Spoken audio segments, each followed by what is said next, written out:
نستعينه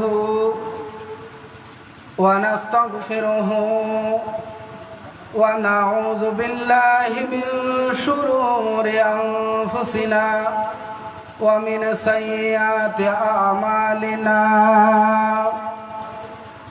من يهده الله فلا مضل له ومن يضلله فلا هادي له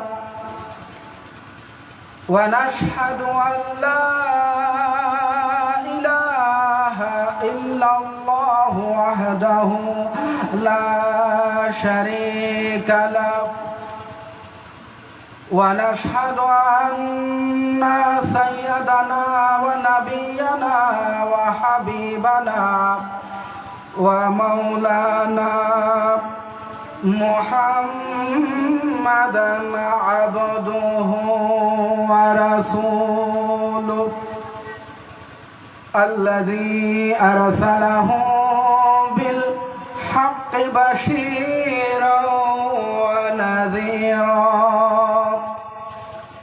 وداعيا إلى الله بإذنه وسراجا منيرا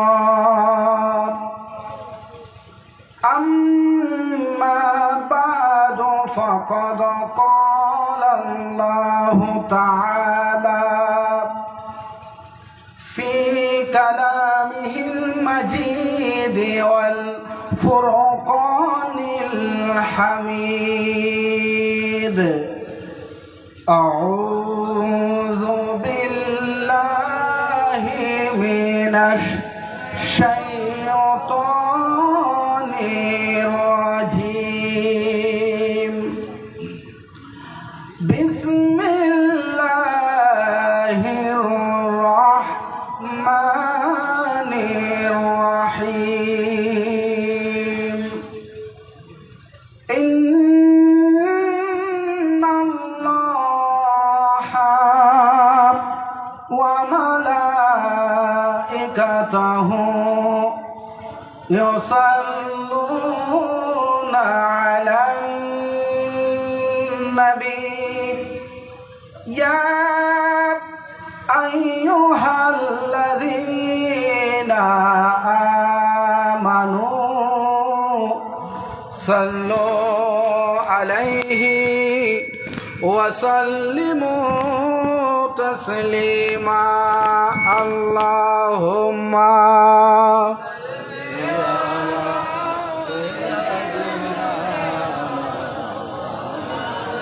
وعلى آل سيدنا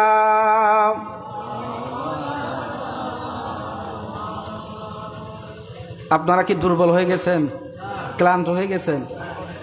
বৃষ্টি পড়াতে তো মাশাআল্লাহ মাহফিলে এখন বসার পরিবেশ হয়ে গেছে। কি গরম, অসহ্য গরম। আল্লাহ তাআলা বৃষ্টি দিয়ে আমাদের পরিবেশটাকে রহমতের বর্ষণ করেছেন, পরিবেশটা সুন্দর করে দিয়েছেন, স্বস্তিদায়ক করে দিয়েছেন। আমরা মন প্রাণ কোলে মহব্বতের আওয়াজে মনটাকে মদিনার দিকে ঝুঁকাইয়া দেন। আপনি চিন্তা করুন, আপনি এখানে দরুদ শরীফ পড়ছেন, সাথে সাথে রসুল পাকের রওজা মুবারকে উচ্চারিত হচ্ছে যে অমুক ইয়া রসুল আল্লাহ আপনার উপর দরুদ শরীফ পড়ছে, এবং রসুল নিজ কান মোবারক দিয়ে এটা শোনেন। আপনি এটা খেয়াল রাখেন। মহব্বতে মাশাআল্লাহ মজলিস একেবারে ভরপুর। পরে যারা আসবে তারা হয়তো জায়গাও পাবে না, আরও দলে দলে মানুষ আসতেছে আলহামদুলিল্লাহ। আপনারা মহব্বতের আওয়াজে মন প্রাণ খুলে বলে আল্লাহুম্মা সাল্লি আলা সাইয়্যিদিনা মাওলানা ওয়া আলা আলি সাইয়্যিদিনা। লক্ষ কোটি সালাম জানাই নবী আপনার কদমে, দয়া করে পার করিবেন রোজা হাশরের ময়দানে আল্লাহুম্মা সাল্লি আলা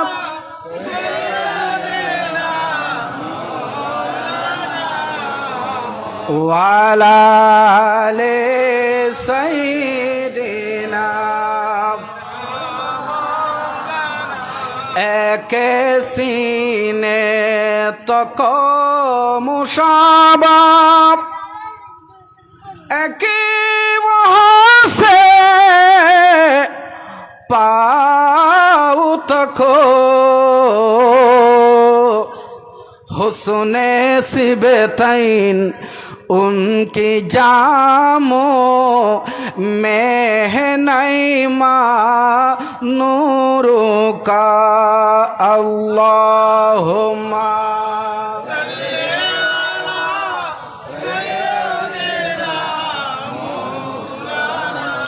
वाला ले सैयदना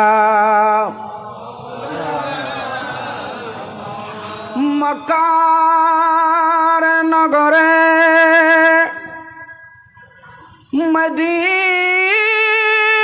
मदीनार शहरे एलो नबी मुस्तफा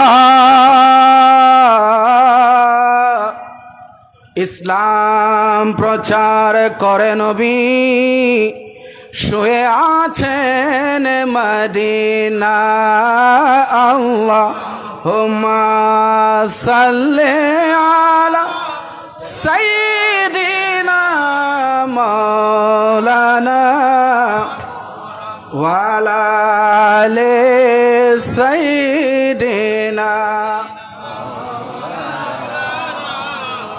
আরো জোরে মহব্বতে সালাতুন ইয়া রাসূলুল্লাহ আলাইকুম अल्लाह क्या जहन्नम अब बिना सरदा होगा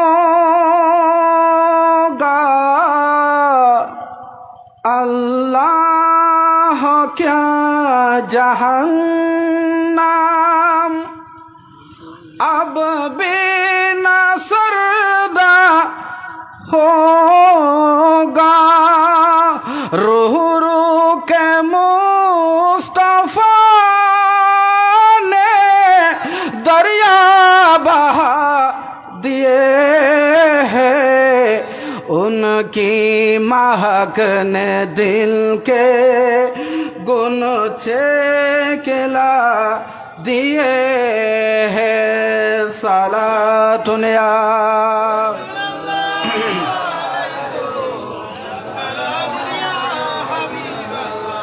आने दो या डूबो दो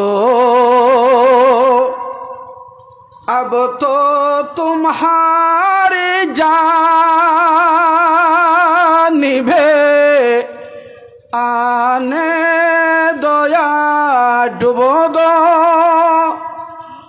अब तो तुम्हारी जानिबी कश्ती तुम्हें पे छोड़ी लंगर उठा दिए हैं उनकी महक ने दिल के गुनचे खिला दिए हैं सालातुन या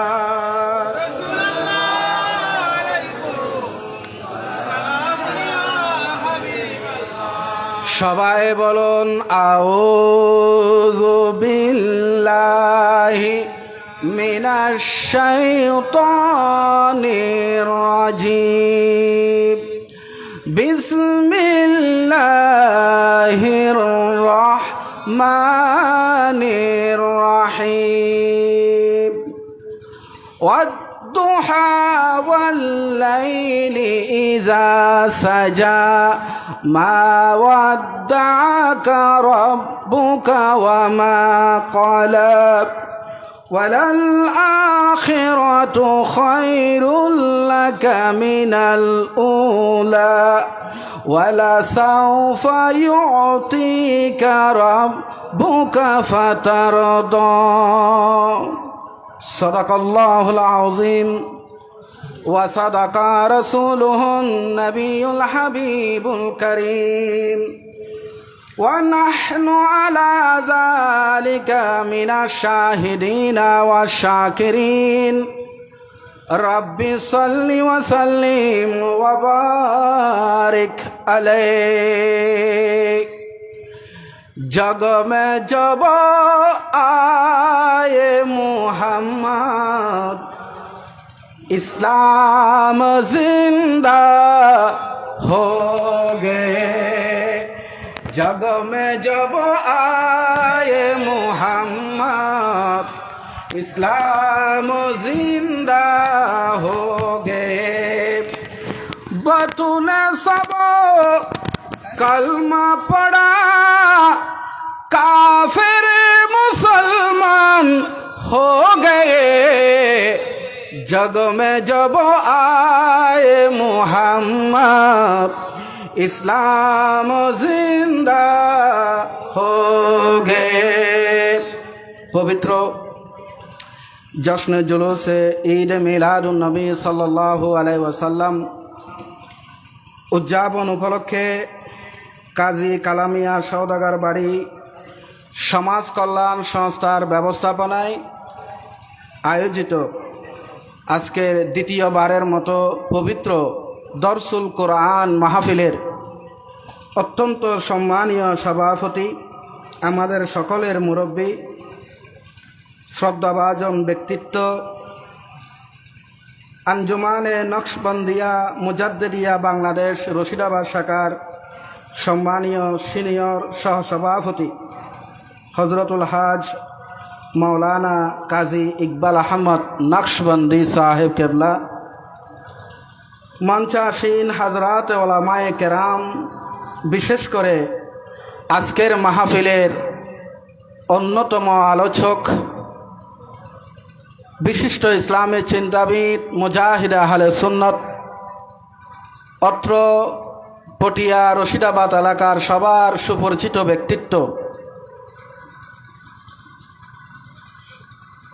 रशिदाबाद मोहम्मदिया सुन्निया दाखिल माद्रासार सम्मानीय सह सुफार मुस्लिम मिया जामे मस्जिदेर सम्मानित खतीब हजरतुल अल्लामा अलहाज मौलाना बेलाल उद्दीन अल कादरी साहेब एर आगे ओनारी योग्य सन्तान आगामी दिनेर सुन्नियतेर उज्जवल नक्षत्र सैयदाबाद गौसुल आजम जामे मस्जिदेर सम्मानित खतीब मौलाना मोहम्मद तौफिक इलाही कादरी एर आगे जिनि वाज करेছেন मासूमिया इस्लामिया सुन्निया दाखिल माद्रासार शिक्षक धर्मपुर दरबार शरीफ सातकानिया हजरत मौलाना मोहम्मद शफीउल्लाह नक्शबंदी साहेब विशेष करे आजकेर माहफिलेर सम्मानीय प्रधान अतिथि विशिष्ट शिक्षाविद प्रवीण व्यक्तित्व पटिया आदर्श उच्च विद्यालयेर सम्मानीय साबेक प्रधान शिक्षक अलहाज काजी मोहम्मद नुरुल अफसार मास्टर साहेब मंचे आसीन आमार मुरब्बी बाबारा युवक भाईरा दूर दूरान्त थेके आगत नबी प्रेमिक रसूल प्रेमिक वली प्रेमिक जनता अस्सलामु आलैकुम व रहमतुल्लाहि व बाराकातुहू। महान आल्लाहर आजिम शान दरबारे लाख कोटी शुक्रिया आदाय करছি যে মহান রব্বুল আলামিন রব্বুল ইজ্জত ওয়াল জালাল আমাদেরকে দয়া করে মায়া করে আজকের এই সুন্দর মজলিসে কোরআনের মজলিসে মিলাদুন নবীর মাহফিলে আমাদেরকে কবুল করেছেন। মন প্রাণ খুলে উঁচু আওয়াজ বলি আলহামদুলিল্লাহ। আলহামদুলিল্লাহর আওয়াজ আরো বড় করে বলেন। ডানে বামে সামনে পিছনে সবাই একটিবার আল্লাহর নামটা বলেন আলহামদুলিল্লাহ। সাথে সাথে সরওয়ারে কায়নাত, সর্বকালের সর্বযুগের সর্বসেরা রসুল, আসমান ও জমিনের দুলহা, আল্লাহর সৃষ্টি জগতের মেহমানে আলা, প্রধান অতিথি, প্রধান আকর্ষণ, আমাদের সবার প্রিয় নবী রসুল করিম রউফুর রহিম হুজুর মুহাম্মদুর রাসূলুল্লাহ সাল্লাল্লাহু আলাইহি ওয়াসাল্লাম রওজা পাকে লাখ কোটি দরুদ ও সালাম পেশ করছি। যে মহান নবীর উম্মত হওয়ার কারণে আল্লাহ তাআলা আমাদেরকে সর্বশ্রেষ্ঠ উম্মত বানিয়ে দিয়েছেন। আমরা আবারও বলি আলহামদুলিল্লাহ।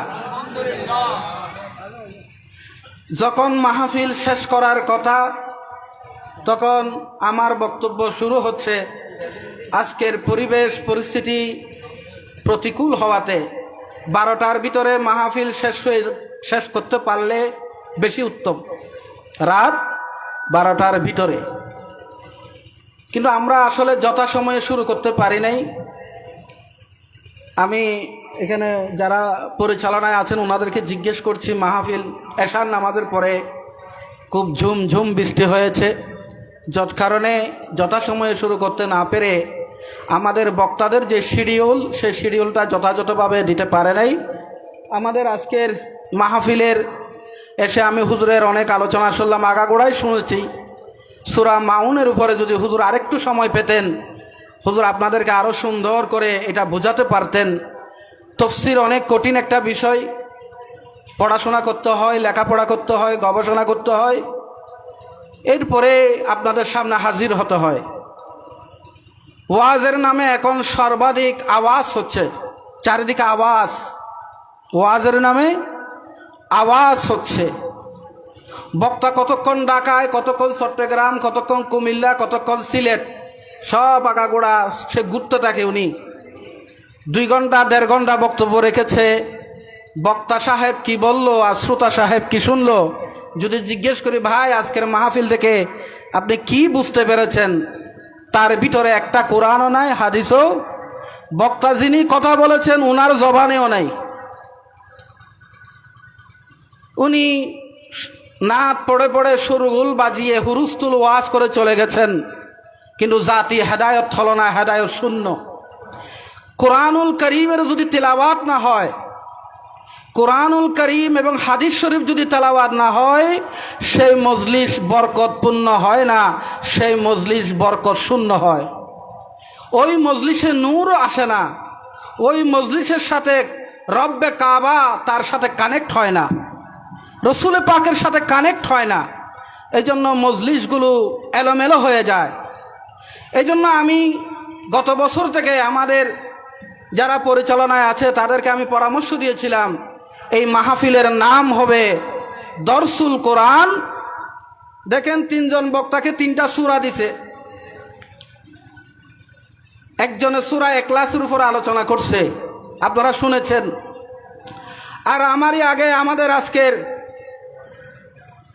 আল্লামা বেলাল উদ্দিন আল কাদেরী সাহেব কেবলা, উনি সূরা মাউনের উপর আলোচনা করেছেন একটা নির্দিষ্ট বিষয়ের উপরে। উনার সন্তান মিলাদুন নবীর গুরুত্ব ও তাৎপর্য নিয়ে আলোচনা করেছেন। এক এক বক্তা থেকে এক একটা বিষয় নিয়ে আপনারা আলোচনা শুনছেন। বলিন আলহামদুলিল্লাহ, একটু আলহামদুলিল্লাহ বলবেন না? এই সিদ্ধান্তটা যথাযথ কিনা?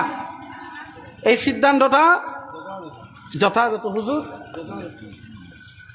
আলহামদুলিল্লাহ। আপনারা যদি এই মাহফিলকে ধরে রাখতে পারেন, আমরা অন্তর থেকে দোয়া করি, আমি থাকি না থাকি, আপনি থাকেন না থাকেন, পরবর্তী প্রজন্ম যদি এই মাহফিলটাকে ধরে রাখতে পারে, ইনশাআল্লাহ এই রশিদাবাদ এলাকার মধ্যে দেখবেন মানুষ মুত্তাকি হচ্ছে, ফরহেজগার হবে, নামাজে হবে, দিনদার হবে, রসুল প্রেমিক হবে, রসুলের সুন্নতের পাবন্দে হবে।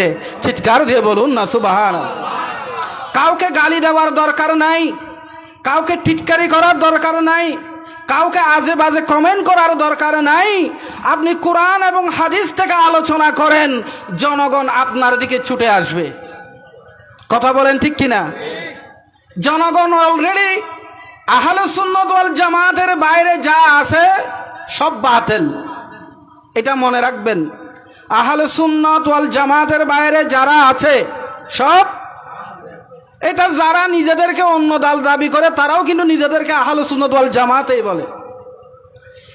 আমরা চাই ওই ভাইরা বুঝে শুনে আমাদের কাছে চলে আসুক। আমরা তাদেরকে গালি দেব না, টিটকারিমূলক শব্দ ব্যবহার করব না, আজে বাজে কমেন্ট করব না।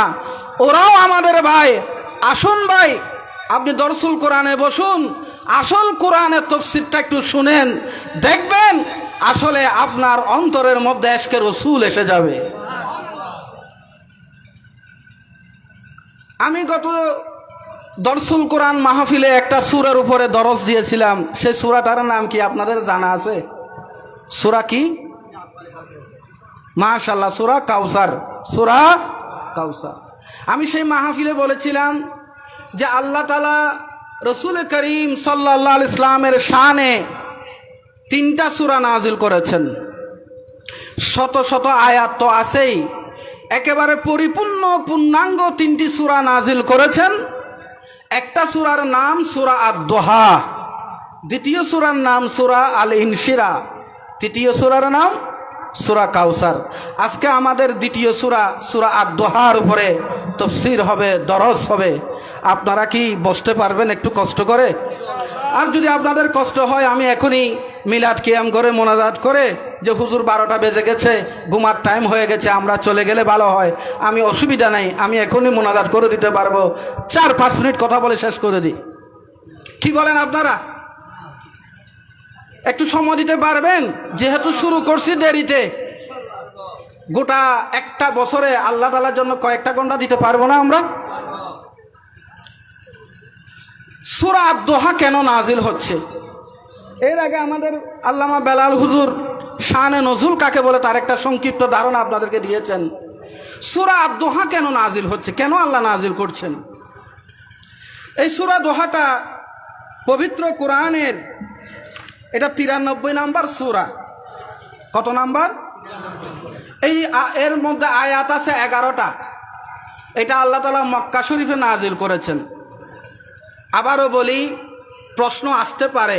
আমার কাছে 3টা বই আমি আপনাদের জন্য নিয়ে এসেছি। 15 বছরের নিচে যারা, তারা অংশগ্রহণ করবেন বলে ইনশাআল্লাহ। সূরা আদ-দুহা 11টা আয়াত আছে, মক্কা শরীফে নাজিল হয়েছে। সূরা আদ-দুহা পবিত্র কোরআনের 93 নাম্বার সূরা। এটা হচ্ছে ইসলামের একেবারে প্রারম্ভিক সূরা। আল্লাহর হাবিবের উপর কোরআন নাজিল হচ্ছিল, হঠাৎ করে কিছুদিন কোরআন নাজিল বন্ধ হয়ে গেল। সময়টা মুফাসসিরিনে কেরাম লিখতেছেন 40 দিন, 12 দিন, 18 দিন কিংবা 14 দিন। আমরা সর্বোচ্চটা ধরে নিলাম 40 দিন কোরআন আসা বন্ধ। আবুল আহাবের স্ত্রীর নাম হলো উম্মে জামিল। সে হাততালি দিচ্ছে আর সে সবার কাছে প্রচার করছে, দেখো দেখো মুহাম্মদের কাছে যে শয়তান আসতো, সে শয়তান এখন আসা বন্ধ হয়ে গেছে। নাউজুবিল্লাহর আওয়াজ হয়েছে। আপনারা আমাকে একটু কষ্ট করে সাপোর্ট দিবেন। আমরা নিয়মিত কথা বলছি। আগামীকাল ইনশাআল্লাহ পাকা রাস্তার মাথা বিশাল মাহফিল। তো আমরা নিয়মিত যারা কথা বলি, আপনারা যদি একটু সাপোর্ট দেন, এখান থেকে বের হবে ইনশাআল্লাহ। উম্মে জামিল বলে যে মুহাম্মদের কাছে এখন আর শয়তান আসে। উম্মে জামিলের স্বামী হলো আবুল আহাব, রসুল পাকের আপন চাচা।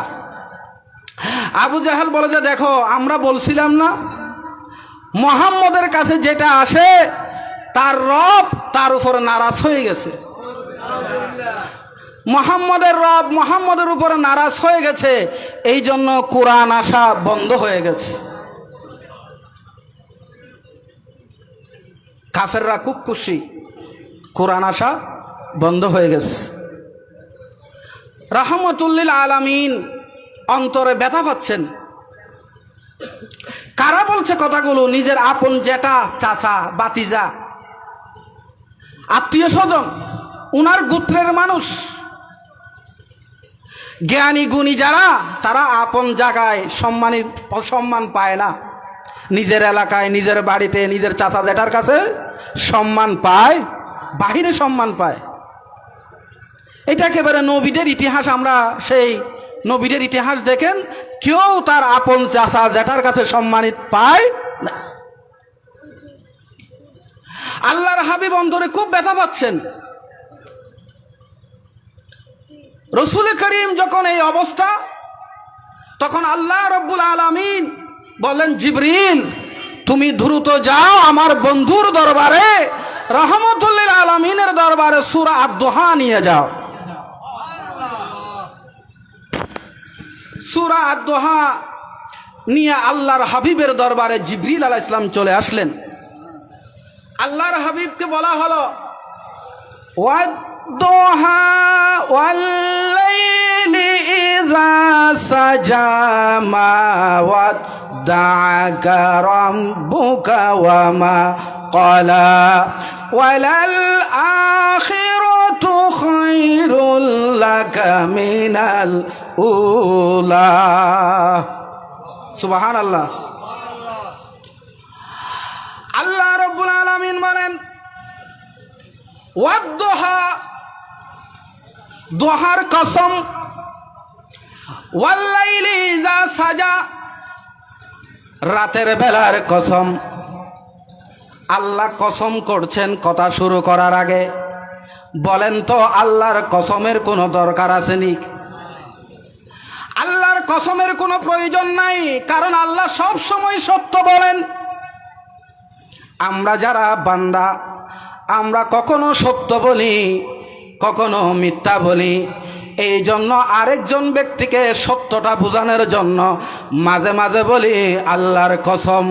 ভাই, আল্লাহর কসম করে বলছি, আমি মিথ্যা বলছি। বেশি কসম করে ব্যবসায়ীরা, সওদাগররা বেশি বেশি কসম করে। ইল্লা মাশাআল্লাহ, কিছু সওদাগর ভালো আছে। অধিকাংশ সওদাগর মাল বিক্রয় করার জন্য কাস্টমারের কাছে মিথ্যা কসম করে, তাও আবার আল্লাহর নামে। আল্লাহর হাবিব বলে, যারা আল্লাহর নামে কসম করে মিথ্যা কসম, তাদের উপর আল্লাহর লানত। আমাদের মা বোনেরাও কসম করে, আমাদের মা বোনেরা কসম করে, ভাত খাচ্ছি ভাতের কসম। ভাতের তোমার ভাত আর হাইটম ন কসম করে হদ্দি, ফুয়া ভাত থার ফুয়ার মাথা তার দিয়ে হদ্দে, তোর ফুয়ার কসম করে হদ্দি। ও নাউজুবিল্লাহ হন না। খাটর কসম, খাটর কসমও করে আবার মাঝে মধ্যে। মাজারের কসম, মসজিদের কসম হারাম। মাজারের কসম করা যাবে না, মসজিদের কসম করা যাবে না, কোনো ব্যক্তির নামে কসম করা যাবে না, কোনো সৃষ্টির নামে কসম করা যাবে না। কসমটা কার নামে হবে? জোরে বলেন, কার নামে? ওয়াল্লাহ, বিল্লাহ, তাল্লাহ, আল্লাহ ছাড়া আর কারো নামে কসম করা যাবে। কিন্তু আল্লাহ তাআলা আমাদের নামে কসম খায়। আল্লাহ সৃষ্টির নামে কসম খেতে পারবে, কিন্তু সৃষ্টির নামে কসম খেতে পারবে না। সৃষ্টি কার নামে কসম খাবে? তাহলে মাহফিলের শুরুতে একটা মাসালা আজকে জেনে নিলেন। এতদিন আমাদের মা বোনরা যে কসম খায়, এটা কোনো কসম? কসম কার নামে হবে? মাজারের নামে কোনো কসম খাওয়া যাবে? মসজিদের নামে কোনো কসম খাওয়া যাবে? আল্লাহ পাক বলেন, ওয়াদ-দুহা, দুহার কসম। দুহা কি? আল্লামা মাহমুদ আলুসি তার বিখ্যাত কিতাব তাফসীরে রুহুল মানি 30তম খণ্ড 471 পৃষ্ঠা আল্লামা মাহমুদ আলুসি বলেন, সূর্য উদয় হওয়ার পরে যে প্রথম আলো মানুষ দেখতে পায়, সেই প্রথম আলোর কসম। প্রথম আলো একটা পত্রিকা আছে না, প্রথম আলো, প্রথম আল্লাহ পাক বলেন প্রথম আলোর কসম। আবার এই প্রথম আলো ওই প্রথম আলো এক না। আল্লামা মাহমুদ আলুসি বলেন দিনের প্রথম ভাগের কসম। ওয়াল্লাইলি ইযা সাজা, ওই রাতের কসম, রাতের বেলা, রাত যখন নিঝুম হয়ে যায়, নিস্তব্ধ হয়ে যায়, নিরিবিলি হয়ে যায়, নিঝুম রাতের কসম করে বলছি। আপনাদের মনোযোগ আছে তো ইনশাআল্লাহ? মনটাকে নরম করেন। পাথর হয়ে গেছে আমাদের অন্তর। ভালো লাগে না কিছু, শুধু টাকা পয়সা ভালো লাগে, গাড়ি বাড়ি ভালো লাগে, বউ ফুয়া ভালো লাগে, ছেলে মেয়ে ভালো লাগে, শুধু টাকা কোন দিক থেকে আসবে শুধু এই চিন্তায় আছি আমরা। কথা বলেন ঠিক কিনা? এখন আর কিচ্ছু ভালো লাগে না। তাহলে মনে করবেন আপনার কলব ড্যামেজ হয়ে গেছে, ইমানের মধ্যে ক্যান্সার বাসা বেঁধেছে। যার কাছে কোরআন ভালো লাগবে না, দিন ভালো লাগবে না, রসুল ভালো লাগে না, তার কাছে ইমান যেটা আছে, ইমানের জায়গায়। আল্লামা মাহমুদ আলুসি বলেন দিনের প্রথম ভাগের কসম করে বলছি, নিঝুম রাতের কসম করে বলছি। আর আল্লামা ইমাম কুরতুবী তার তাফসীরে কুরতুবী 10তম খণ্ড 335 পৃষ্ঠার মধ্যে বলেন ওয়াদ-দুহা মানে হলো ওই সময় হযরতে মূসা আলাইহিস সালাম যেই সময় আল্লাহর সাথে দাঁড়িয়ে দাঁড়িয়ে অডিও কল করেছিলেন। মূসা কালিমুল্লাহ আল্লাহর সাথে কথা বলেছিলেন। আল্লাহ পাক বলে সেই ওয়াক্তের কসম করে বলছি। ওয়াল্লাইলি ইযা সাজা, ওইটা হলো ওই রাত, সেটা হলো মেরাজের রাত, যে রাতে আল্লাহর হাবিবকে গোটা বিশ্ব জগৎকে স্থির করে দিয়েছিলেন, স্টপ করে দিয়েছিলেন।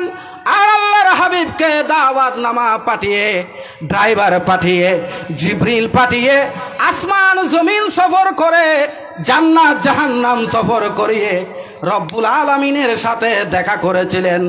ওই রাতের কসম করে বলছি। আল্লাহু আকবার।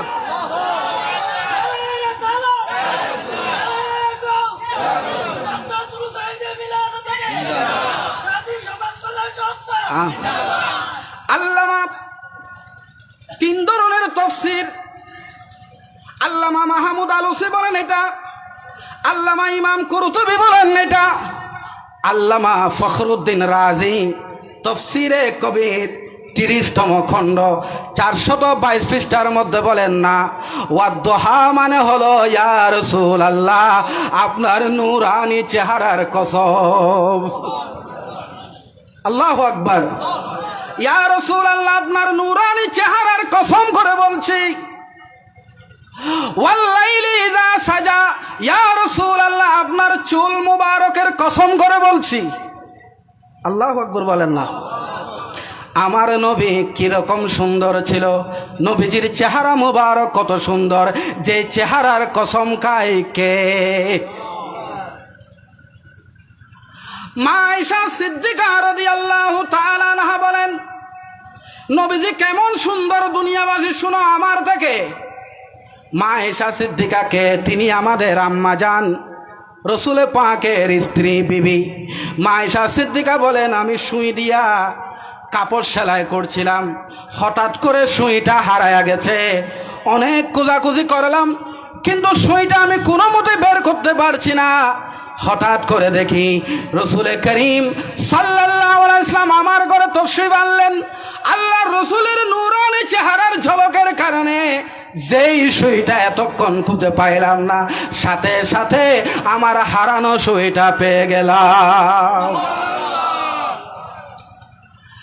ইহুদিদের বড় আলেম আব্দুল্লাহ ইবনে সালাম তিনি বলেন আল্লাহর হাবিব যেদিন মক্কা শরীফ থেকে মদিনা শরীফে হিজরত করছেন, সবাই নবীকে রিসিভ করার জন্য মদিনার উপকণ্ঠে তারা দাঁড়িয়ে আছে। রসুল আসবে, রসুল আসবে, এক নজর দেখার জন্য মদিনার আবাল বৃদ্ধা বনিতা সবাই দাঁড়িয়ে আছে রসুলকে রিসিভ করার জন্য। ইহুদি আলেম আব্দুল ইবনে সালাম তিনি তখনও ইসলাম কবুল করেন নাই। তিনি মনে মনে সিদ্ধান্ত নিলেন, দেখি আমিও দেখি রসুলটা কেমন, মুহাম্মদের চেহারাটা কেমন, ওনার গঠনটা কেমন, আমিও যাই।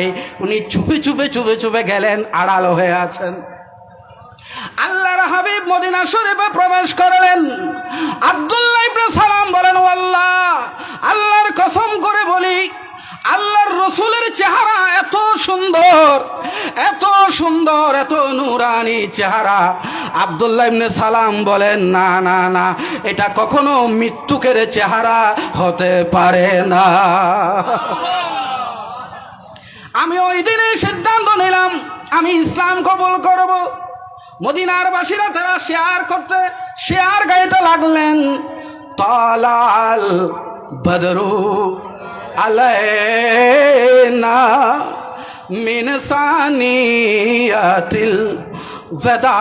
ওয়াদাই ওয়াজাবা শুকরু আলাইনা মাদালিল্লাহ হেদাই ইয়া নবী।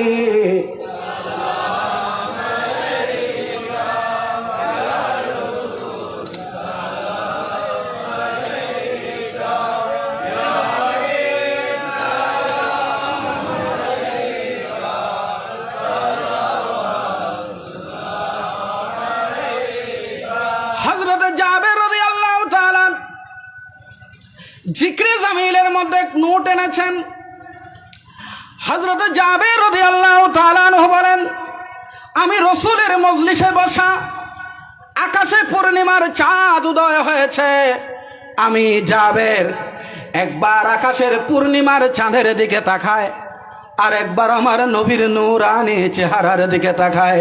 দুনিয়ার মানুষ শোনো, আল্লাহ আল্লাহর কসম করে বলছি, আমার নবীর নূরানি চেহারা আকাশের পূর্ণিমার চাঁদের চেয়ে সুন্দর। আমি যদি এভাবে শুধু বলতে থাকি অনেক সময় লাগবে। ওয়াল্লাইলি ইজা সাজা, ইয়া রাসূলুল্লাহ, আপনার চুল মুবারকের কসম, আমাদের চুল বাতের মধ্যে একটা চুল পড়লে কি নাক ছিটকায়, বউরে গালি দিই, মাকে কত কথা বলি, কারণ আমাদের চুল মুবারক না। আল্লাহর হাবিবের চুল মুবারক, বলেন চুল। হযরত আনাস ইবনে মালিক হাদিস বর্ণনা করেন, তিনি বলেন, আমি দেখলাম আল্লাহর হাবিবের চুল মুবারক নরসুন্দর এসেছে, সে কাটিং করছে, আর দেখলাম চতুর্পাশে সাহাবায়ে কেরাম বসে আছে। চুল মাটিতে পড়ার আগে সাহাবায়ে কেরাম সেগুলো ভাগ বাটোয়ারা করে নিয়ে নিচ্ছে। হযরতে উম্মু সালামা আল্লাহর রাসূলের বিবি, ওনার স্বামী বলছেন আব্দুল্লাহ ইবনে উসমান, হযরতে উসমান ইবনে আব্দুল্লাহ, তিনি বলেন, আমরা আল্লাহর রাসূলের বিবির কাছে চলে যেতাম। হযরতে উম্মু সালামা রাদিয়াল্লাহু তাআলা আনহা, আমাদের কারো পেটের পীড়া, কারো সমস্যা, কারো জ্বর, কারো অসুখ বিসুখ হলে রসুল পাকের বিবির কাছে চলে যেতাম, আমাদের আম্মা জানের কাছে চলে যেতাম। আল্লাহ রসুলের কয়েকটা চুল মোবারক উনি সংরক্ষণ করে রেখেছিলেন। যখনই উনার কাছে যেতাম, পাত্রের মধ্যে পানি নিয়ে যেতাম, রসুল পাকের চুল মোবারক সেখানে চুবানো হতো। যে যে নিয়তে খেত, আল্লাহ তাকে সুস্থ করে দিতেন। ইসলামের বীর সিপাহ সালার প্রধান সেনাপতি, যিনি কখনো কোনো যুদ্ধে পরাজিত হয় নাই, ওনার নাম খালিদ বিন ওয়ালিদ। ইনি ইয়ারমুকের যুদ্ধে গেলেন, মাথার মধ্যে তাজ পরলেন, টুপি পরলেন, যুদ্ধের দামামা বেজে উঠেছে, উনি যুদ্ধ করছেন, হঠাৎ করে মাথার তাজটা পড়ে গেছে। যুদ্ধ চলাকালীন অবস্থায় মাথার তাজটা খুঁজতে লাগলেন। সাহাবায়ে কেরাম তাকিয়ে আছে, ব্যাপার কি? সেনাপতি যুদ্ধ না করে তিনি মাথার তাজ খুঁজতেছেন। এই অবস্থায় তো যে কোনো সময় আক্রান্ত হতে পারে, এটা তো এখন গুরুত্বপূর্ণ বিষয়। ইয়ারমুকের যুদ্ধে মুসলমানরা বিজয় লাভ করলো। যুদ্ধ শেষে পর্যালোচনা সভা বসলো। এক সাহাবী দাঁড়িয়ে গেলেন, সেনাপতি, আমার একটা কথা আছে, যুদ্ধ যখন জামামা বেজে উঠেছে, রক্তক্ষয়ী যুদ্ধ চলছে, আমি দেখলাম আপনার মাথার তাজ পড়ে গেছে, সেটা আপনি খুঁজতেছিলেন, কেন কেন আপনি এই ভুলটা করলেন? যে কোনো সময় আপনি তো আক্রান্ত হতে পারতেন। খালিদ বিন ওয়ালিদ বলেন, ও আল্লাহর নবীর সাহাবীরা শুনো, কেন আমি মাথার তাজটা খুঁজতেছিলাম? এর ভিতরে রহস্য হলো, আমি খালিদ বিন ওয়ালিদের কোনো বাহাদুরি নাই, মাথার তাজের ভিতরে আমার রসুলের নূরানি চুল মুবারক রেখেছি, ওটার বরকতে আমাকে আল্লাহ বিজয় দান করে।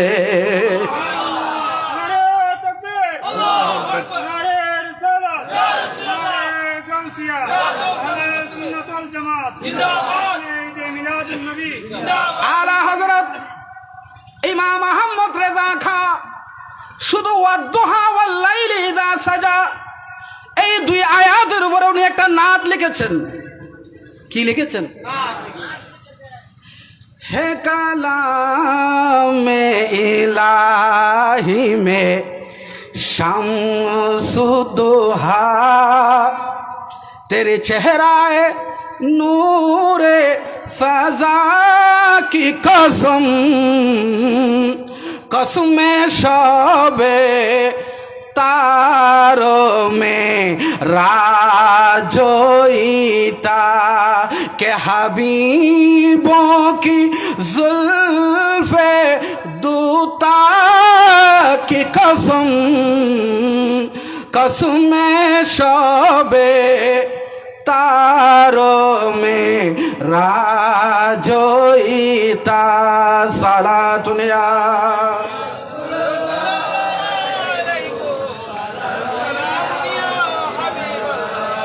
उठा दो पर्दा, दिखा दो चेहरा, के नूरे बारी हिजाबों में है।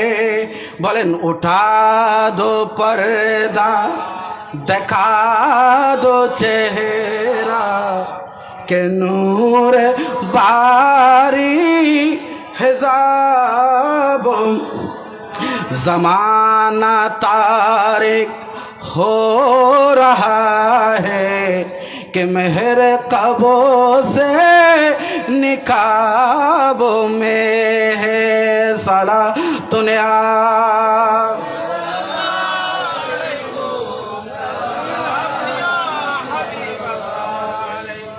আল্লাহর রহমতে আপনাদের দোয়ায় আল্লাহ রব্বুল আলামিন আমাকে আমার রসুলের চেহারা দেখার সুযোগ করে দিয়েছেন। এই যে তাফসীর আমি করলাম, আল্লাহ 25শে এপ্রিল জুমাবার রাত 3:30টায় আমার রসুলের সাথে আমার জিয়ারত হয়েছে। হঠাৎ করে একজন এলান করে, রসুল এসেছে, তোমরা রাস্তা প্রশস্ত করে দাও।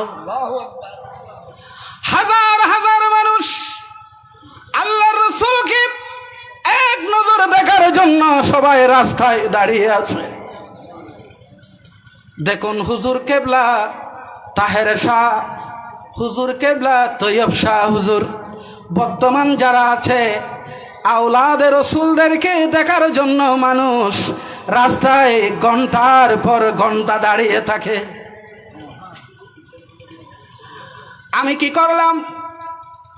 স্বপ্নের ভিতরে আমি সবার ভিতরে একেবারে সবাইকে পাখি দিয়া একেবারে রাস্তার সামনে দাঁড়িয়ে গেছি, রসুলের সামনে।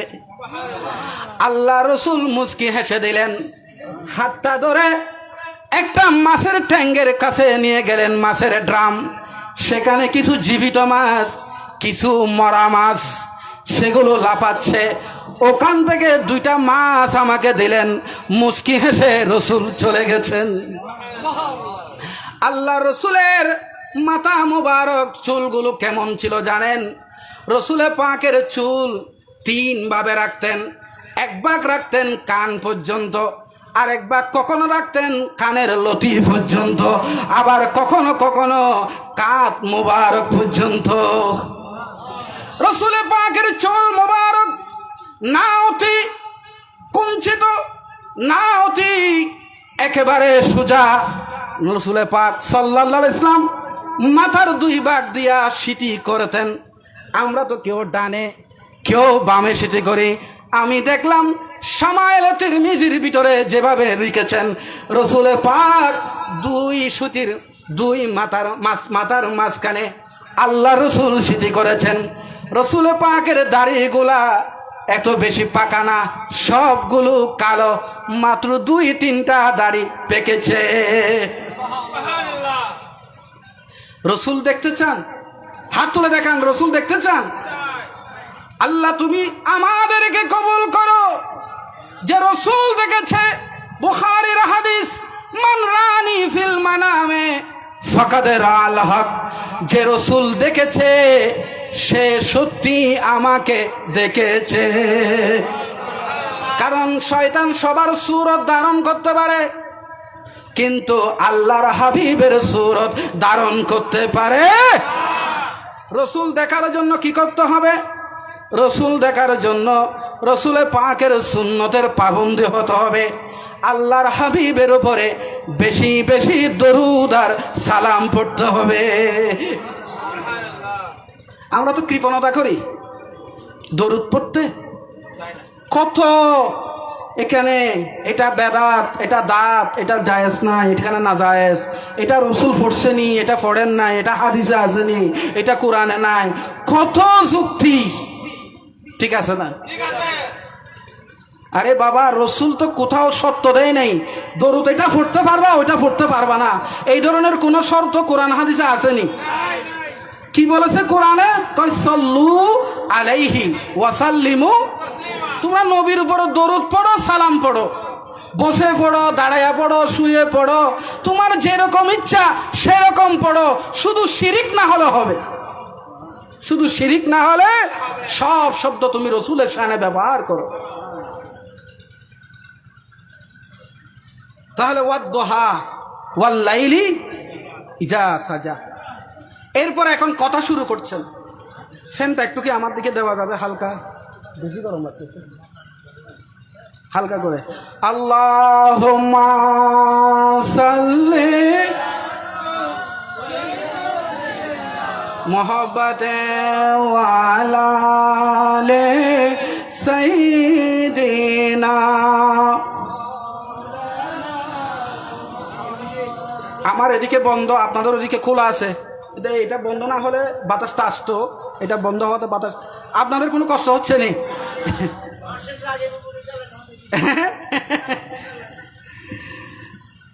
আসুন এবার কসম তো করছেন ওয়াদ-দুহা।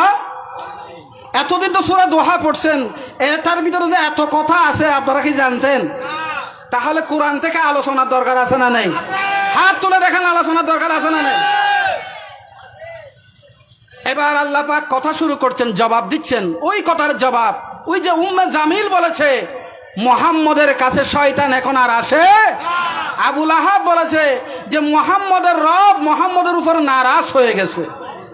আল্লাহ পাক কি জবাব দিচ্ছেন দেখেন। আল্লাহ পাক বলেন, মা ওয়াদ্দাকা রাব্বুকা ওয়া মা ক্বালা। ইয়া রাসূলুল্লাহ, ইয়া হাবিবাল্লাহ, আমি আপনার উপরে নারাজ হয় নাই। হাবিব, আপনার উপরে নারাজ কিভাবে হব? আপনি তো আমার হাবিব। আমি আপনাকে পরিত্যাগ করি নাই, নারাজ হয় নাই, অসন্তুষ্ট হয় নাই। হাবিব, আমি আপনার উপরে কোরআন নাজিল হওয়া কেন বন্ধ করে দিলাম? হাবিব, কোরআন হচ্ছে ভারী, ওহী হলো ভারী। কোরআন যখন নাজিল হতো নবীজির কষ্ট হতো। আল্লাহ পাক বলেন, লাউ আনজালনা হাযাল কুরআনা আলা জাবালিন লারাআইতাহু খাশিআন মুতাসাদ্দিআন من خشية الله وتلك الأمثال نضربها للناس لعلهم يتفكرون আল্লাহ রাব্বুল আলামিন বলেন, হাবিব, কোরআনটা যদি পাহাড়ের উপরে নাজিল করতাম, পাহাড় কোরআনের বার সহ্য করতে পারতো না, পাহাড় মাটির সাথে মিশে যেত, সমুদ্রের পানি শুকায়া যেত। হাবিব, কোরআন এত বাড়ি, এই বাড়ি জিনিস আপনি রিসিভ করছেন, বারবার আপনার কষ্ট হচ্ছে দেখে আপনার কষ্ট লাঘব করার জন্য আমি বিরতি দিয়া দিয়া কিছুদিন পর পরে কোরআন নাজিল করি। আল্লাহু আকবার বলেন, জোরে বলেন আল্লাহু আকবার। হাবিব, আমি আপনার উপরে নারাজ হয় নাই, অসন্তুষ্ট হয় নাই, আপনার উপর আপনার পরিত্যাগ করে নাই। ইয়া রাসূলুল্লাহ, আপনার কষ্ট লাঘব করার জন্য বিরতি দিয়ে আপনার উপরে কোরআন নাজিল করছি। এরপর আল্লাহ পাক বলেন, ওয়ালাল আখিরাতু খায়রুল লাকা মিনাল উলা। এটা হলো 4 নাম্বার আয়াত। এবার নবীজির শান বয়ান করতেছেন। সুবহানাল্লাহ। শানের রিসালাত বর্ণনা করতেছেন কে? আল্লাহ। বলেন কে? আল্লাহ। আরে ভাই, আমাদের বর্ণনা করতে হবে না, আমরা নাকি বেশি বর্ণনা করি?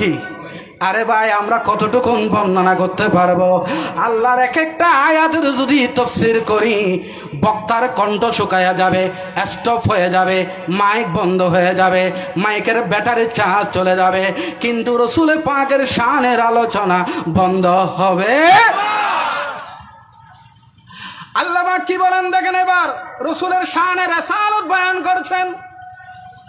ও আমার বাবারা, ভাইয়েরা, দূর দূরান্ত থেকে আগত ভাইয়েরা, বাসায় নিয়ে যাবেন কথাগুলো। আমার আল্লাহ বলেন, ওয়ালাল আখিরাতু খায়রুল লাকা মিনাল। ইয়া রাসূলুল্লাহ, আপনার আজকের দিনের চেয়ে আগামী দিন উত্তম, এই বছরের চেয়ে আগামী বছর উত্তম, এই যুগের চেয়ে আগামী যুগ উত্তম। ইয়া রাসূলুল্লাহ, আপনার মক্কি জীবন থেকে মদনী জীবন উত্তম হবে, মদনী জীবন থেকে রওজার জীবন উত্তম হবে, রওজার জীবন থেকে হাসরের ময়দান আরো বেশি উত্তম হবে। এবার বাস্তবতায় আসুন। এই আয়াতটা নাজিল করেছে ইসলামের প্রারম্ভিক সময়ে। তখনও নবী মক্কায় মার খাচ্ছেন, জেলখানায় যাচ্ছেন, রক্তাক্ত হচ্ছেন, উটের নাড়ি বুড়ি রাসূল পাকের পিঠের উপরে চাপায়া দেওয়া হচ্ছে। কেউ কাহেন বলছে, কেউ কাজ্জাব বলছে, কেউ মিথ্যুক বলছে, কেউ আবতার বলছে। আর আল্লাহ তাআলা সেই সময়ে বলেছিলেন, ইয়া রাসূলুল্লাহ, আজকের দিনের চেয়ে আগামী দিন উত্তম। এবার আপনি মক্কি জীবনে স্টাডি করেন। আল্লাহ রসুল 13 বছর মক্কি জীবন, 13 বছর মক্কি জীবনে মার খেয়েছেন, বহিষ্কৃত হয়েছেন, নির্যাতিত হয়েছেন, রক্তাক্ত হয়েছেন, জেলে গিয়েছেন। কিন্তু যখন মদিনা শরীফে আসলেন, আমার রসুল বলেছিলেন, ওয়াকুর রাব্বি আদখিলনি মুদখালা সিদকিন ওয়া আখরিজনি মুখরাজা সিদকিন ওয়াজআলনি মিন লাদুনকা সুলতানান নাসীরা। সুবহানাল্লাহ। আরো জোরে হইতাম না? আর কেন জোরে হন না? আল্লাহর হাবিব বলেন, ইয়া রাসূলুল্লাহ, আল্লাহর হাবিব এই দোয়াটা করেছিলেন, দোয়াটা আল্লাহ রেকর্ড করে নিয়েছেন। আয় রব, 13 বছর মক্কার জীবনে নির্যাতিত, নিষ্পেষিত, এখনো মদিনা শহরে ঢুকছি। আল্লাহ, তোমার দরবারে দোয়া করেছি, আল্লাহ তুমি আমাকে মদিনার সুলতানিয়ত দাও। আল্লাহর হাবিব কিছুদিনের ভিতরেই মদিনা সনদের মাধ্যমে নবীজি মদিনার প্রেসিডেন্ট হয়ে গেলেন।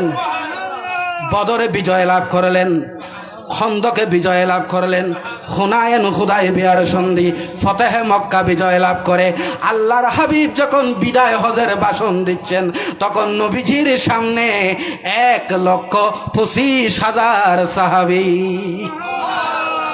অথচ আল্লাহু আকবার।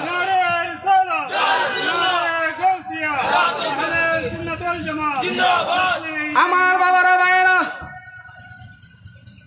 আল্লাহ পাক বলেন ওয়ালাল আখিরাতু খায়রুল লাকা মিনাল উলা।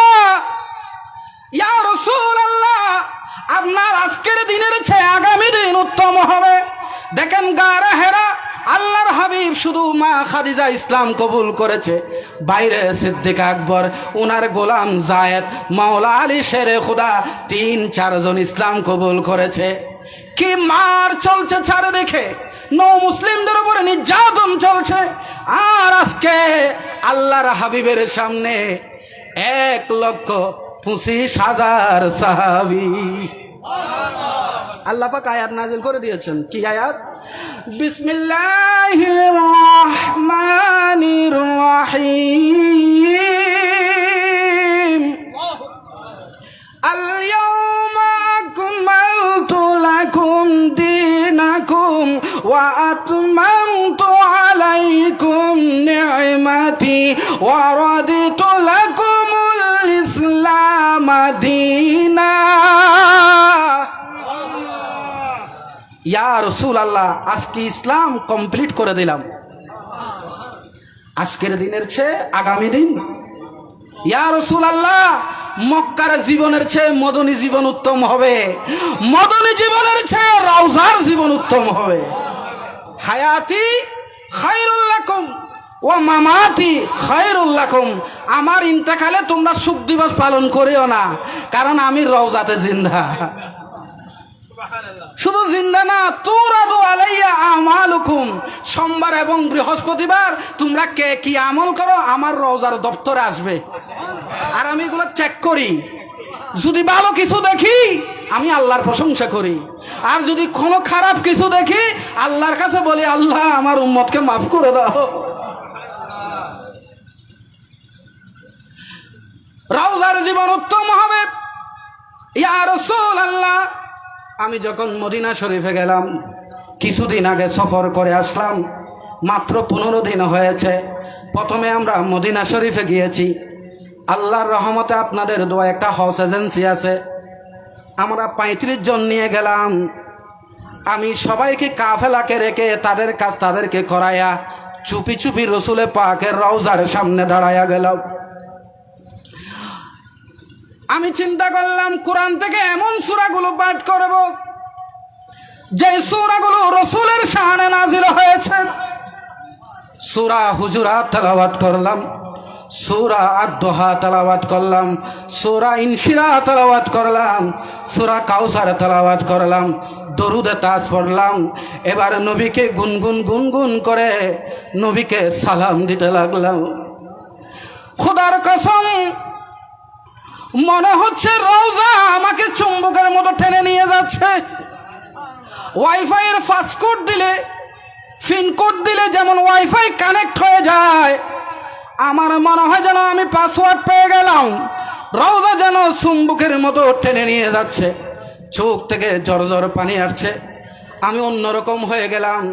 পাশে একজন বসে আছে, খুব বৃদ্ধা মানুষ, দাড়ি সব পেকে গেছে, মনে হয় 70 বছর ওনার বয়স হবে। উনি দাঁড়ায়া গেলেন, আমার অবস্থা দেখে কতক্ষণ চেহারায় চুমা খায়, কতক্ষণ হাতে চুমা খায়, কতক্ষণ কপালে চুমা খায়। আমি দেখলাম আমার চেয়ে বড় আশেক বসে আছে। আল্লাহ যদি মদিনা শরীফ যাওয়ার সুযোগ করে দেয়, আল্লাহর রাসূলের সামনে সূরাগুলো তেলাওয়াত করবেন, দরুদ শরীফ পড়বেন, সালাম দিবেন। খোদার কসম, নবীজির রওজা মুবারক থেকে একটা খুশবু পাবেন। আমার বাবারা ভাইয়েরা, ওয়ালাল আখিরাতু খায়রুল লাকা মিনাল উলা। 5 নম্বর আয়াত। কষ্ট হয় আপনাদের? আয়াত কয়টা বাবা? ভুলে গেছেন? 11টা। আয়াত কয়টা?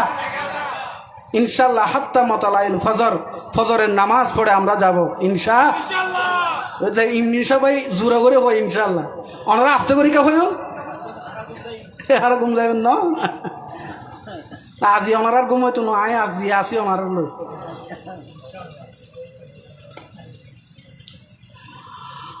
5 নম্বর আয়াত। ওয়ালা সাউফা ইউতিকা রাব্বুকা ফাতারদা। ইয়া রাসূলুল্লাহ, আমি আপনাকে এমন নিয়ামত দান করব আপনি সন্তুষ্ট হয়ে যাবেন। পানি তুমি চলে যাও না, বিল্ডিং চলে যাও, পাইবে না, তুমি চলে আসে। আল্লাহুম্মা সাল্লি আলা, কেন পানি আপনি হম বলতে গ্লাস নাই, গ্লাস ওয়ালা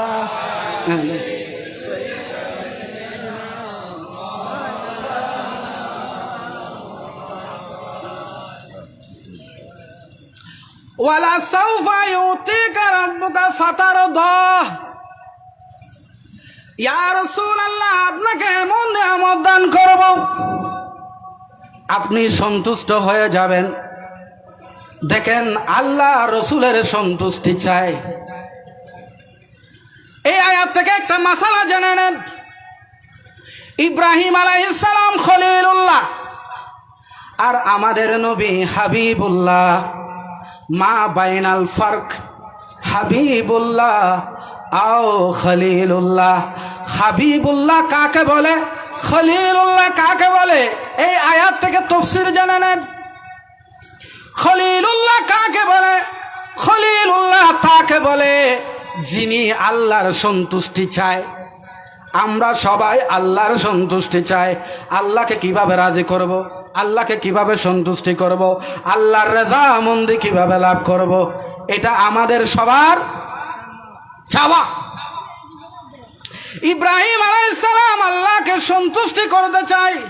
আল্লাহ বলেন, ইব্রাহিম তোমাকে আমি উপাধি দিলাম খলিলুল্লাহ। আর হাবিবুল্লাহ কাকে বলে? হাবিবুল্লাহ তাকে বলে যিনি রব্বুল আলামিন যার সন্তুষ্টি চায়। ওয়ালা সাউফা ইউতিকা রাব্বুকা ফাতারদা। আল্লাহ পাক বলেন, কিভাবে আপনাকে নিয়ামত দেব? আমি আপনাকে হাউজে কাউসারের মালিক বানায়া দেব। কিয়ামতের দিন লাওয়াহুল হামদ আপনার হাতে থাকবে, মাকামে মাহমুদ আপনাকে দান করবে। ইয়া রাসূলুল্লাহ, আপনাকে শাফাতের মালিক বানায়া দেব। ইয়া রাসূলুল্লাহ, আপনি হাসরের ময়দানে পতাকা নিবেন আপনার হাতে। ইয়া রাসূলুল্লাহ, জান্নাত আপনি উদ্বোধন করবেন। আপনার উম্মতরা জান্নাতে সর্বপ্রথম প্রবেশ করবে। আল্লাহর হাবিব বলেন, লা আরদু ওয়াহিদুন মিন উম্মতি ফিন্নার। আল্লাহর হাবিব বলেন, আমি ততক্ষণ সন্তুষ্ট হব না। আল্লাহ পাক বলেন, এমন ভাবে দেব সন্তুষ্ট হয়ে যাবেন। নবীজি বলেন, আমি সন্তুষ্ট হব, বলেন না সন্তুষ্ট হব যতক্ষণ একজন উম্মত জাহান্নামে থাকবে। যতক্ষণ একজন উম্মত। কি দয়ার নবী, কি মায়ার নবী, কি রহমতের নবী, কি দয়াল নবী। জুড়ে বলুন না সুবহানাল্লাহ। আশফাউ লি উম্মতি হাত্তা ইউনাদি রাব্বি আরাদিতা ইয়া মুহাম্মদ ফাআকুলু আই রাব রাদিতু। আল্লাহর হাবিব বলেন, আমি ততক্ষণ সন্তুষ্ট হব না যদি আমার একজন উম্মত জাহান্নামে থাকে।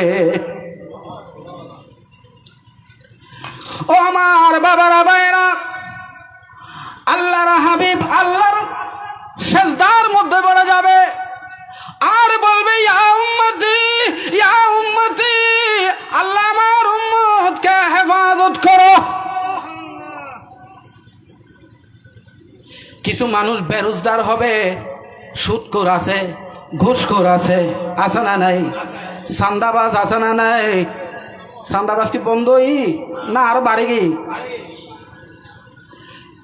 এরা সবাই আগে জাহান্নামে যাবে। কবিরা গুনাহগার সবাই জাহান্নামে যাবে। আল্লাহর হাবিবের সুপারিশ ক্রমে একটা একটা জান্নাতে ঢুকবে। আল্লাহর হাবিব বলেন একজন উম্মত যদি জান্নাত জাহান্নামের ভিতরে থাকে আই রব সন্তুষ্ট হব।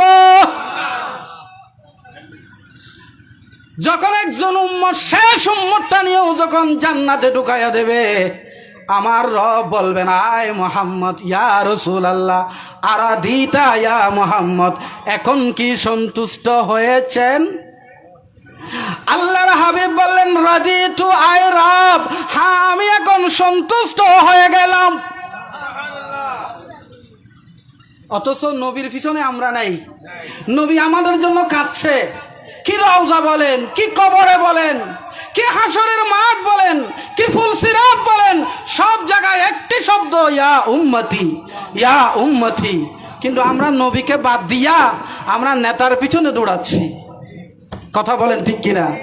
নেতার নামে স্লোগান দিই, নেতার পিছনে চলি, নেতা যেটা বলে সেটার পিছনে পিছনে চলি। নেতার কথা অমান্য করা যাবে? অথচ নেতা হাসরের মাঠে আপনার কোনো খোঁজখবর নেবে পারবেনি? জোরে বলেন পারবে?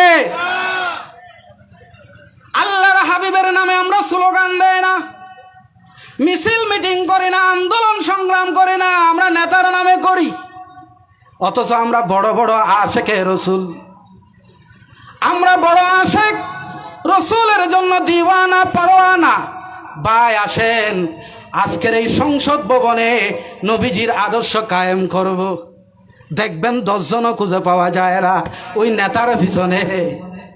নেতা দেখবেন হাসরের মাঠে। কিছু কিছু নেতা এমন হবে কোরআনুল কারীম কর্মীরা এসে নেতাকে হাসরের মাঠে ফেলাবে আর পা দিয়ে মারাবে, বলবে তোমার কথায় স্লোগান দিছি, তোমার পিছনে চলছি, তুমি যেটা বলছো সেটা শুনছি, আজকে আমাদেরকে রক্ষা করো। নেতা বলবে নফসি নফসি, আজকে আমি কিভাবে বাঁচবো সেটা চিন্তা করছি, তোমাদেরকে কিভাবে বাঁচাবো। আমার বাবারা ভাইরা এখনো সময় আছে, আসুন নবীর পিছনে পিছনে চলি। রসূল এবং তার সাহাবাগণ করেছেন যে পথ সঠিক গমন, আমরা যে তাই করি অনুসরণ, চাই না আর মতবাদ। নবীর সেনা জিন্দাবাদ বলেন, নবীর সেনা আরো জোরে, নবীর সেনা, নবীর সেনা। রসূল এবং তার সাহাবাগণ করেছেন যে পথ সঠিক গমন, আমরা যে তাই করি অনুসরণ, চাই না আর মতবাদ। নবীর সেনা, নবীর সেনা, নবীর সেনা। কার জন্য কাঁদো? নবীর জন্য কাঁদো না? কাঁদি না তো মিলাদে কিছুক্ষণ, এরপর তো আমার নেতা ছাড়া কিছু বুঝি। কারে লাগিয়া কান্দর মন, কারে লাগিয়া বান্দ, কেউ তো তোমার আপন হবে না না না, যেজন হবে আপনা, যেজন হবে আপনা। এই দুনিয়ার আপন জানা আজকে আছে কালকে নাই, দয়ার নবী মায়ার নবী আপন সদাই, এমন আপন নবী যার নাই উপমা, যেজন হবে মাশাআল্লাহ মাশাআল্লাহ, যেজন হবে আপনা। কবর হাসর ফুলসিরাতে কোন আপন পাবে না, দয়ার নবী মায়ার নবী আপন সদাই, উম্মতের কষ্ট নবী সইতে পারে না, যেজন হবে বলিয়া কান্দরে মন কার লাগিয়া বান্দ, কেউ তো তোমার আপন হবে না না না, যে জন হবে। নবী লাগবে নি? লাগবে নি? কোন জায়গায় নবীকে বাদ দিবেন? আজানে নবী আছে না নাই? একামতে নবী আছে না নাই? নামাজে নবী আছে না নাই? দরুদ সালামে নবী আছে না নাই? কালেমাতে নবী আছে না নাই? আসমানের দরজায় দরজায়, আসমানে আসমানে, আরশ আজিমে, লৌহ কলমে, জান্নাতের চোখটে চোখটে, ওয়ালে ওয়ালে, হর ও গেলমানদের কপালে কপালে একটি নাম, একটি আওয়াজ, একটি শব্দ, মুহাম্মদ মুহাম্মদ মুহাম্মদ, লা ইলাহা ইল্লাল্লাহ মুহাম্মাদুর। লাগবে নি? নবী লাগবে নি? নবী ছাড়া কোন সাহারা। আজকের এই মাহফিল থেকে আপনাদেরকে বলছি, আল্লাহ রসুলের আদর্শকে যারা বাদ দিয়া নেতার আদর্শ ধারণ করেছেন, আপনি কলামাকে অস্বীকার করেছেন। লা ইলাহা বলেন, লা ইলাহা, আল্লাহ ছাড়া কোনো মাবুদ, মুহাম্মাদুর রাসূলুল্লাহ, মুহাম্মদ আল্লাহ রসুল, উনার আদর্শ ছাড়া আর কোনো আদর্শ। পৃথিবীর কোন নেতাকে আমার রসুলের সামনে আনবেন? বুঝলাম আপনার নেতা খুব ভালো, আপনার নেতা সবচেয়ে আদর্শবান, সবচেয়ে নীতিবান, সবচেয়ে বেশি দেশপ্রেমিক, কিন্তু রসুলের সামনে তার কোনো অস্তিত্ব আছে? মাসুম ভাই, কোনো অস্তিত্ব আছে? কোনো অস্তিত্ব নাই রসুলের সামনে। তাহলে আপনি নেতাকে কিভাবে গ্রহণ করলেন রসুলকে বাদ দিয়া? রসুলকে সর্ব জায়গায় রাখতে হবে। মসজিদে রসুল, মিম্বরে রসুল, খুতবাতে রসুল, দরুদ সালামে রসুল, ঠিক তেমনি ভাবে বাজারে রসুল থাকতে হবে, উজনে রসুল থাকতে হবে, সংসদে রসুল থাকতে হবে, সচিবালয়ে রসুল থাকতে হবে, থানায় আদালতে, আপনার নীতি নৈতিকতায় সব জায়গায় রসুলকে আনতে হবে। এটার নাম আশেকে রসুল। এটার নাম কি? জোরে বলেন, এটার নাম কি? ওই আশেক বুয়া, ওই আশেক প্রতারক, ওই আশেক ভণ্ড, যে আশেক একদিকে রসুলকে মানে আর আদর্শের দিক দিয়ে নেতাকে মানে। স্পষ্ট কথা। আপনারা কি কষ্ট পাচ্ছেন? এগুলো আমাদের আলেম সমাজ, বিশেষ করে সুন্নি উলামারা এই কথাগুলো স্পষ্ট করে জাতির সামনে উপস্থাপন না করাতে আমাদের অনেক ভাই আমাদেরকে ছেড়ে এখন বলছে ওরা তো রসুলের আদর্শের কথা বলে, তোমরা তো বলো না। ঠিক না? তোমরা তো রসুলের আদর্শের কথা বলো না। আমাদের অনেক ভাই মিসগাইড হয়ে বাতিল ফেরকায় যোগ দিচ্ছে, অথচ বাতিল ফেরকা জাহান্নাম জাহান্নাম জাহান্নাম ছাড়া তাদের কোনো উপায়। আমি বক্তব্যের শুরুতেই বলেছি, আহলে সুন্নাত ওয়াল জামাত ছাড়া বাকি সব বাতিল বাতিল বাতিল। আমরা যারা আহলে সুন্নাত ওয়াল জামাত আছে, সত্যিকার ভাবে নবীকে ধারণ করতে হবে। এরপর আল্লাহ পাক বলেন, রসুলকে স্মরণ করে দিচ্ছেন 6 নম্বর আয়াতে, আলাম ইয়াজিদিকা ইয়াতীমান ফাআওয়া। নবী, আপনি কেন পেরেশানগ্রস্ত হচ্ছেন? কেন চিন্তিত হচ্ছেন? আলাম ইয়াজিদিকা ইয়াতীমান ফাআওয়া, আপনি কি এতিম ছিলেন না? অতঃপর কি আমি আপনাকে আশ্রয় দেই নাই? নবী এতিম ছিলেন। আসার আগেই আমার রসুলের বাবা হযরত আব্দুল্লাহ রাদিয়াল্লাহু তাআলা 6 মাস আগে ইন্তেকাল করেছেন। বাবা কি জিনিস? বাবার মমতা ভালোবাসা আল্লাহ রসুল পাই। আল্লাহর হাবিবের বয়স যখন 6 বছর, তখন ওনার আম্মা জান মা আমেনা রাদিয়াল্লাহু তাআলা আনহা ইন্তেকাল করেন। 6 বছরের বয়সে বাবাও নাই, রসুলের মাও নাই। আল্লাহ রসুলের সাহাবী আল্লাহর হাবিব করনি কি হইও বাজে বন্ধ করে দিন না, এখন সাল করে দিন, অসুবিধা নেই না, এখন সাল করে দিন, অসুবিধা নাই। ইয়া নবী সালাম, না ওনারা কষ্টর পাল্লার সালাতুন ইয়া রাসূলুল্লাহ আলাইকুম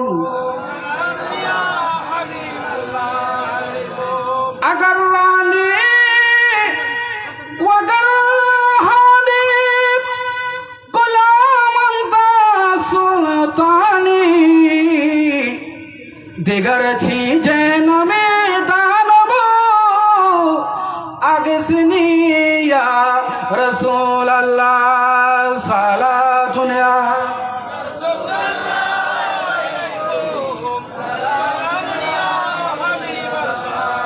কিছু মাহফিল আছে দে শ্রোত হলে জুরি ফরিজার গুই আছে না, শ্রোত হলে অমনোযোগিতা হে উগ্গ করে দিয়ে দে উজুর ওয়াজ শেষ কেন করে, শেষ কেন করে, শেষ কেন করে। আপনাদের দোয়ায় আল্লাহ রহমতে যেখানে যায় শ্রোতারা এইভাবে জায়গায় থাকে। হুজুর সময় কেশা ফিজারবি এত তাড়াতাড়ি এ জনউদ্য মানুষ জিমানি নাই, জুরানি নাই। ও আর রাজাবন্ধু বলি ব্যাংকার মানুষ আর মাসুম ভাই বহুত বড় কর্মকর্তা, এন্ডিলে বহুত বড় বড় কর্মকর্তা হলে এটা বলি মারত রসুলোর প্রেমে, ঠিক কিনা? আর এক ঘন্টা আধা ঘন্টা কেন সময় দিত না পাইছো? আগামী বছরে না আইলে আইত পাইলাম আল্লাহ যদি আরো কবুল করে রে। আবার আরো যদি বাদ করে দেন হবু তো অনেক কত বছর ডিস্টার্ব করছেন, বাদ করলে করে দিন অসুবিধা নাই। কিন্তু আয় আর কথা কিন শেষ করে দিবার কেন সময় ন দিবেন আর রনি হই আর রনিও মাশাল্লাহ ব্যাংকত আছে। হালিয়া তো শনিবার নয়, তারা অফিসটা বন্ধ। আর মাসুম ভাই, রাজা ভাই সব আয় বেগুনের নাম না জানেন, সেলিম ভাই তারা বই লই আনতে আর মামা সব চাই আর মামাও বই লই আয় এটা বাই না স্টেজত বই লই ইয়ান আল্লাহ রসুলের মাহফিলের কারণে বৈষণ দেয় না, নহলে আয় স্টেজত বইবার কোনো সুযোগ আছিল না। আর মামা হল বেগুন বই লই, আঙ্কেল হল বই লই, বড় ভাই হল বই লই। শুধু রসুলের মহব্বতে ওনারা নিচে বই লই না, বই না হতা হয়। ইয়ান আল্লাহ তালার হত মর্যাদা কিভাবে এই সিজদায় শুকরিয়া আদায় করছুন। সাহ পিছনের ভাই ওলা তুলন তো ওনারা কোনো কষ্ট হন না। আলাম ইয়াজিদিকা ইয়াতীমান ফাআওয়া, ইয়া রাসূলুল্লাহ আমি কি আপনাকে এতিম অবস্থায় পাইনি, অতঃপর আমি কি আপনাকে আশ্রয় দেই নাই? একেবারে যখন নিঃস্ব ছিলেন, বাবা ছিল না, মা ছিল না, দেখার কেউ ছিল না, তখনও তো আমি আপনার সাথে ছিলাম। ইয়া রাসূলুল্লাহ আপনার দায়িত্ববার আমি দাদা আব্দুল মুত্তালিবের হাতে তুলে দিলাম। উনি যখন বয়স 8 বছর হলো আপনার দাদা আব্দুল মুত্তালিব ইন্তেকাল করেছে। মুফাসসিরিনে কেরাম লিখছেন ওঠোভাবে আল্লাহ রসুলের চাচা আবু তালেবের হাতে নবীকে তুলে দিলেন। আবু তালেব মায়ের ভালোবাসা, বাবার ভালোবাসা, দাদা আব্দুল মুত্তালিবের বাসা দিয়া তিল তিল করে বাতিজা রসুলকে বড় করে তুলেছেন।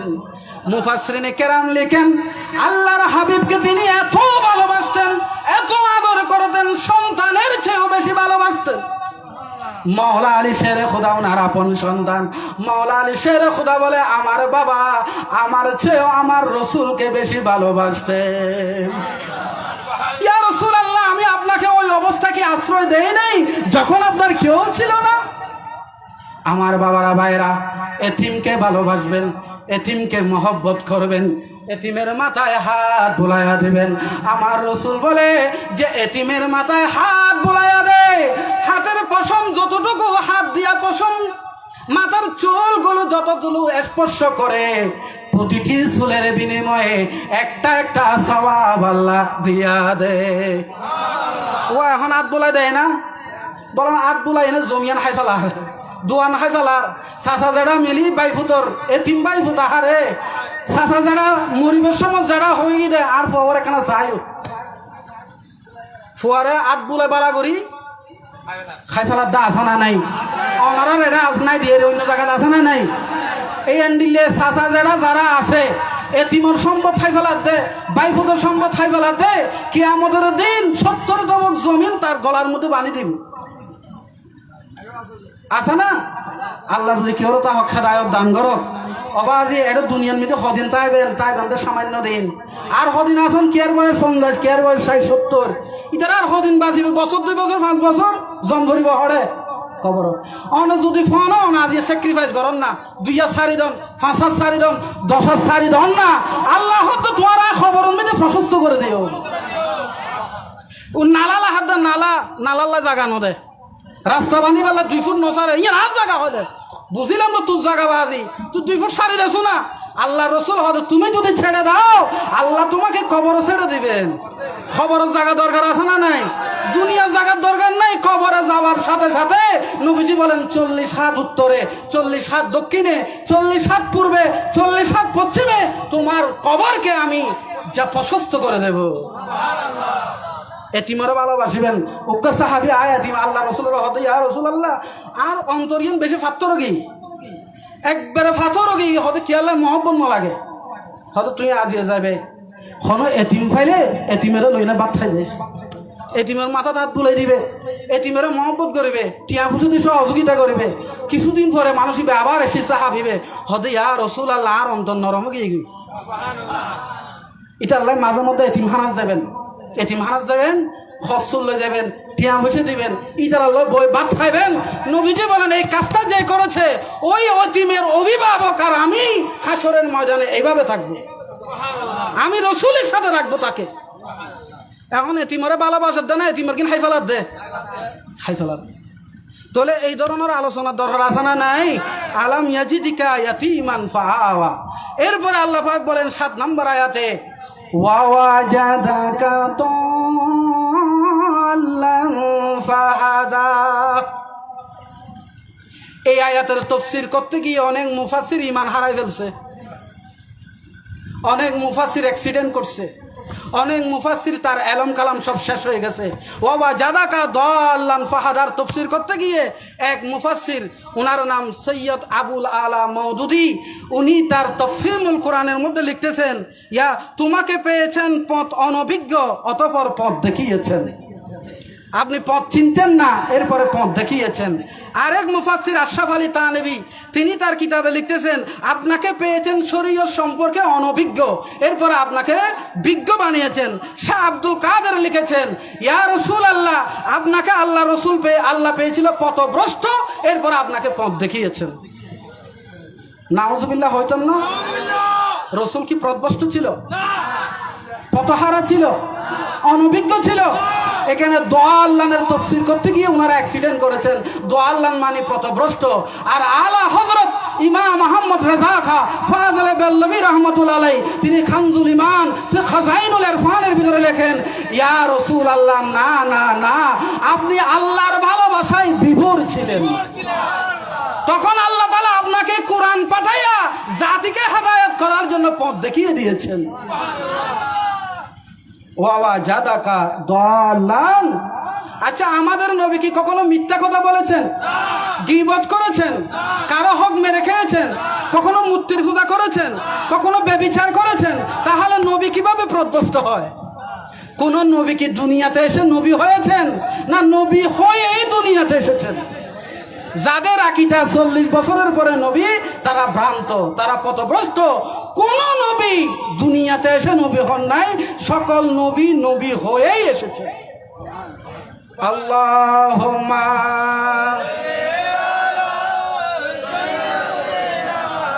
মাওলানা মুহাম্মদ ওয়া আলা আলি।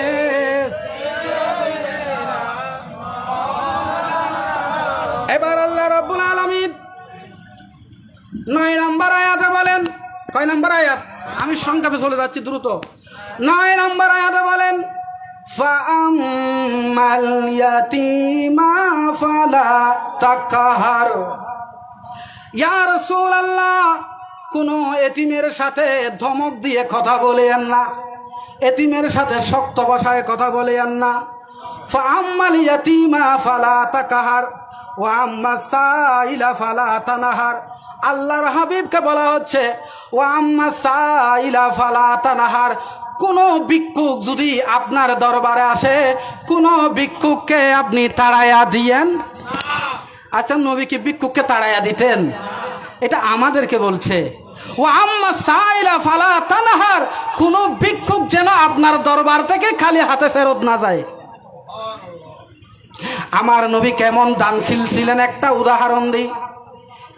নবী সব দিক দিয়ে অদ্বিতীয়, ঠিক তেমনি ভাবে দানশীলতার দিক দিয়েও অদ্বিতীয়।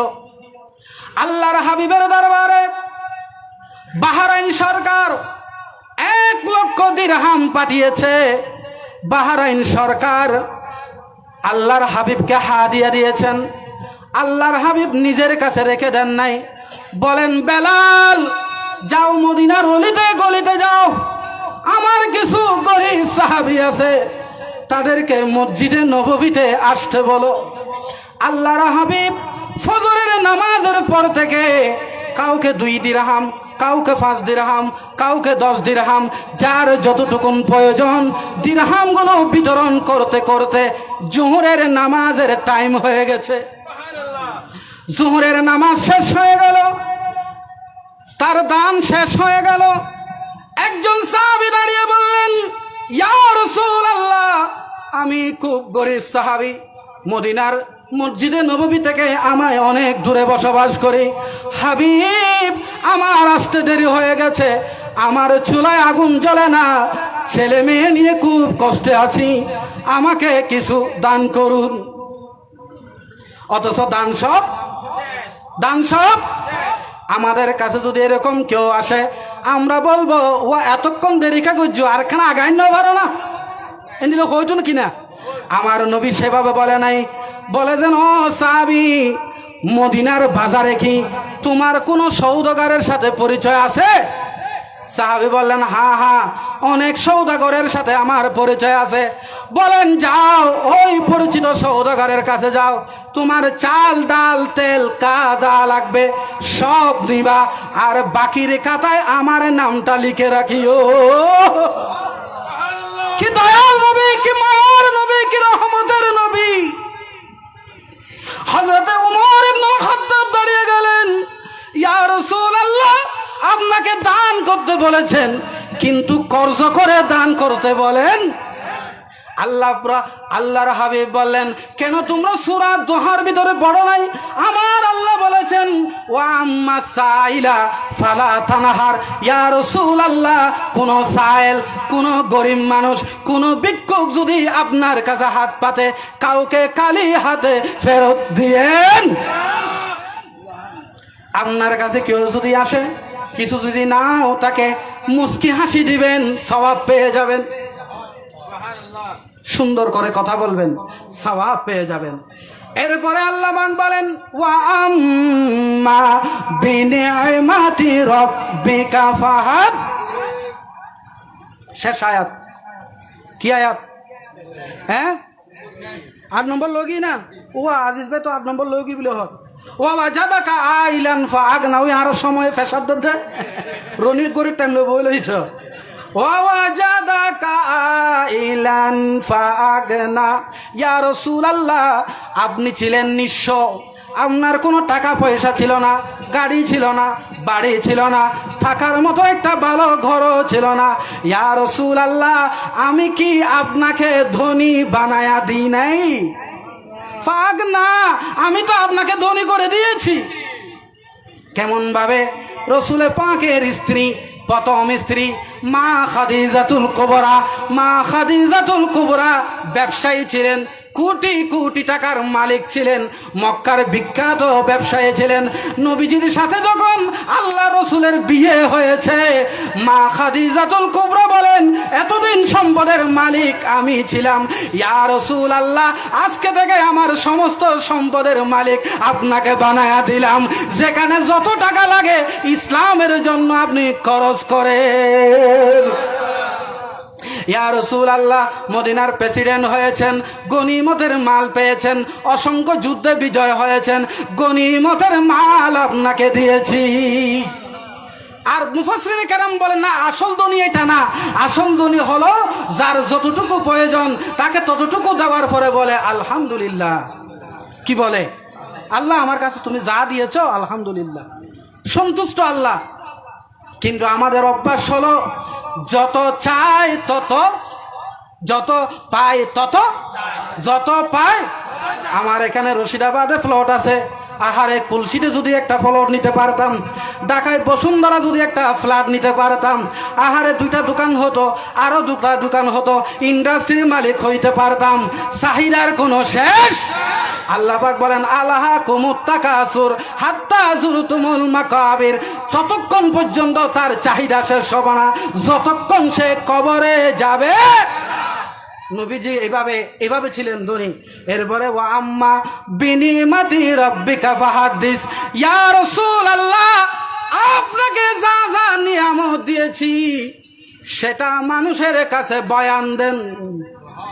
আপনি নিজের মুখে বলেন আপনাকে আমি কি কি নিয়ামত দিয়েছি।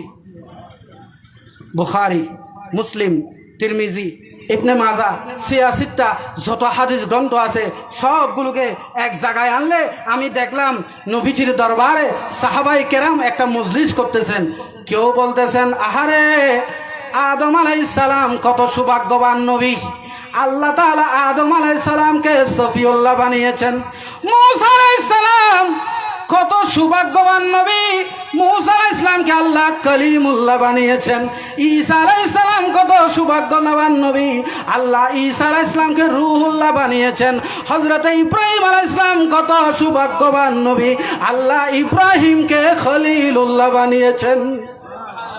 আল্লাহর নবী মজলিসে বসে গেলেন, বলেন ও সাহাবী তোমরা যা যা বলেছ, ইব্রাহিম খলিলুল্লাহ সত্য বলেছ, মূসা কলিমুল্লাহ সত্য বলেছ, ঈসা রূহুল্লাহ সত্য বলেছ, তবে সাবধান সতর্ক থাকবে, আলা ওয়া আনা হাবিবুল্লাহ। আল্লাহু আকবার বলেন, আল্লাহু আকবার। তোমরা আলোচনা করার সময় সাবধান থাকবে, এমন ভাবে আলোচনা করবা না যেন মর্যাদার দিক দিয়ে আমার উপরে চলে যায়। শুনো শুনো, আমার আল্লাহ আমাকে হাবিবুল্লাহ বানিয়েছেন। হাবিবুল্লাহ কাকে বলে? হাবিবুল্লাহ তাকে বলে যার সন্তুষ্টি আল্লাহ চায়।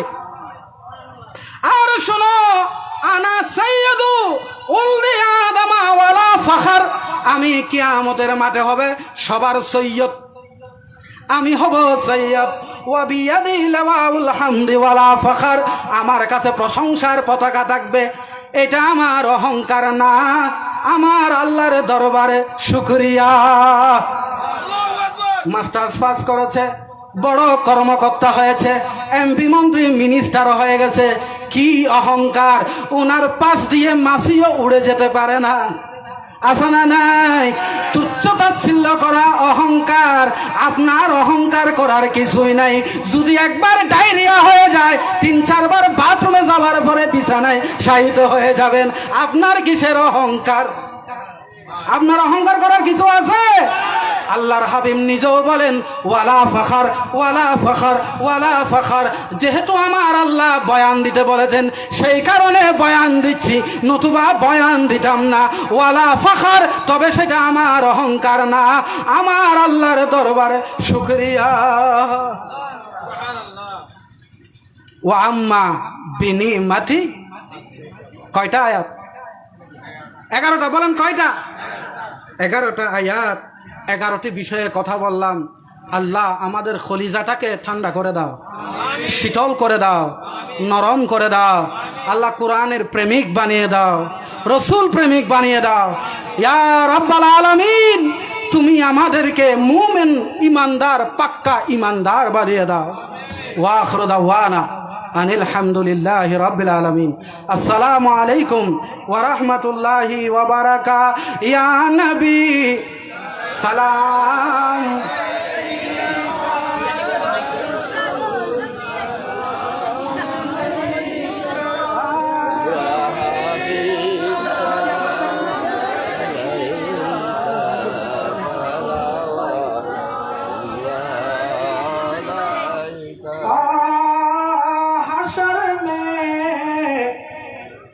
जब हो पुकारना नफस नफ्सी का तराना, जब न हो कोई ठिकाना तब शफाअत से बचाना। या नबी सलाम अलैका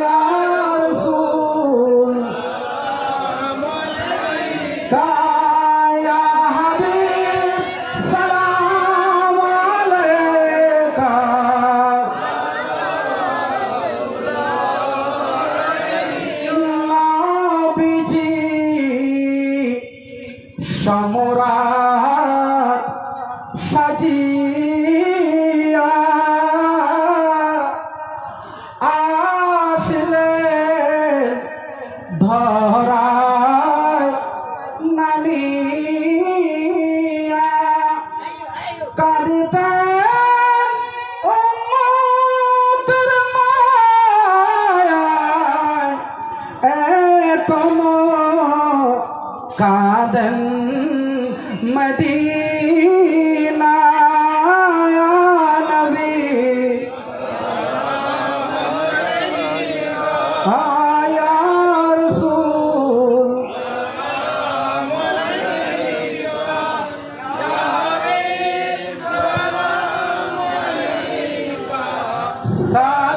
सलावत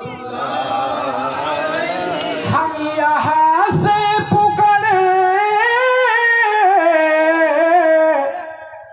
आका मदीना से सुने मुस्तफा की समाअत पहला मुस्तफा जाने रहमत नाम शमे बज में हिदायत आल नबी अस्हाब नबी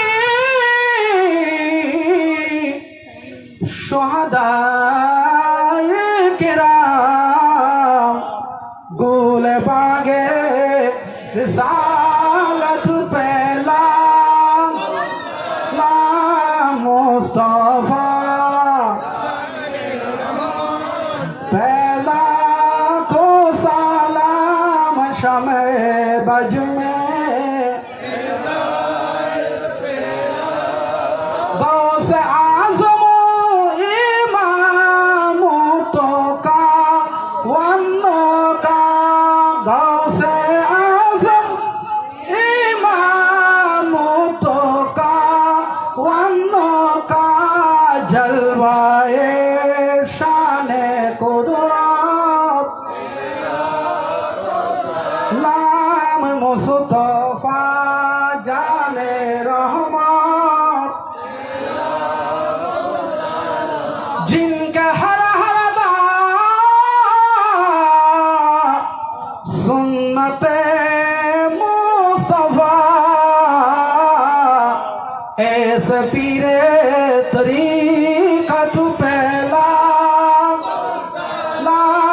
मुस्तफा जाने रहमत को सलाम शमे बज में हिदायत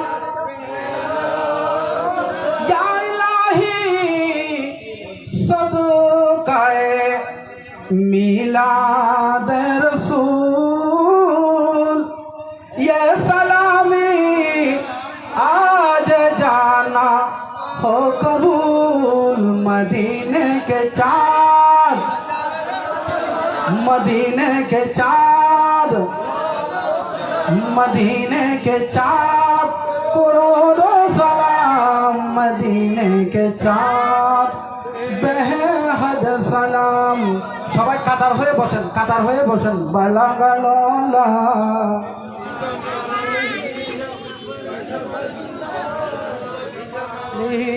حسنت جميع